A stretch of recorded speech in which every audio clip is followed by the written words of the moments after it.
आप तमाम का इस्तकबाल। शिक्षा यानी तालीम एक तहरीक आंदोलन है। अगर ये अपने मकसद को पूरा नहीं करती है तो ये बेकार है। सच्ची तालीम इंसानियत को जिंदा रखती है, रोजगार के अवसर पैदा करती है, इल्म यानी ज्ञान फराहम करती है और हमें मसावात, समाजी बराबरी का सबक देती है। ये लफ्ज़, ये शब्द उस महान शख्स के हैं जिसे सारी दुनिया डॉक्टर भीमराव अंबेडकर के नाम से जानती है, जिनकी जयंती 14 अप्रैल को देश भर में मनाई जाती है।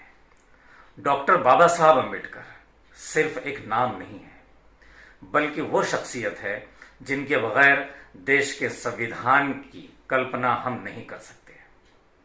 और संविधान भी ऐसा जो एक मजबूत समाज की रचना करता हो, जो हर एक को अपने मजहब, कल्चर के साथ जिंदगी गुजारने का पूरा पूरा हक देता हो, शिक्षा और रोजगार के अवसर सबके पास हो, ऊंच नीच को खत्म करता हो। डॉक्टर बाबा साहब अंबेडकर ने शब्द मैं को हटाकर हम पर जोर दिया, ताकि समाज का कोई भी व्यक्ति या शख्स अपने आप को कमतर ना समझे।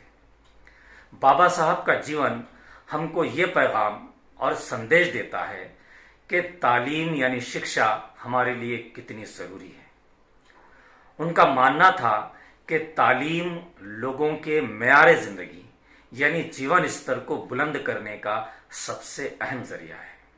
उनका नारा था, पढ़ो, मुत्तहिद यानी संगठित हो, जिद्दोजहद यानी संघर्ष करो। भीमराव जी अंबेडकर से डॉक्टर बाबा साहब अंबेडकर बनने का सफर इतना आसान और सरल नहीं था।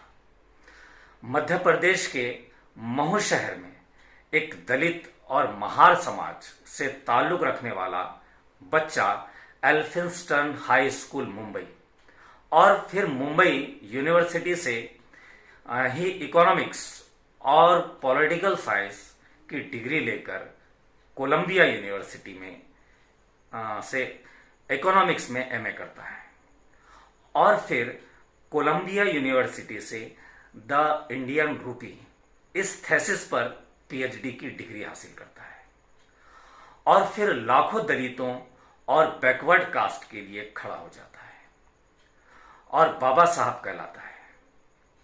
और फिर भारत जो अलग अलग धर्म के लोगों का देश रहा, इसके लिए संविधान का निर्माण करके फादर्स ऑफ कॉन्स्टिट्यूशन कहलाता है। आज 14 अप्रैल को अंबेडकर जी की जयंती बड़े धूमधाम और जोश के साथ मनाई जा रही है। ये बहुत खुशी की बात है, लेकिन याद रखना, इस जोश में उनके विचार और वैल्यूज कहीं पीछे ना छूट जाए, क्योंकि आज देश को डॉक्टर बाबा साहब अंबेडकर के विचार और उनके शिक्षा की बहुत जरूरत है।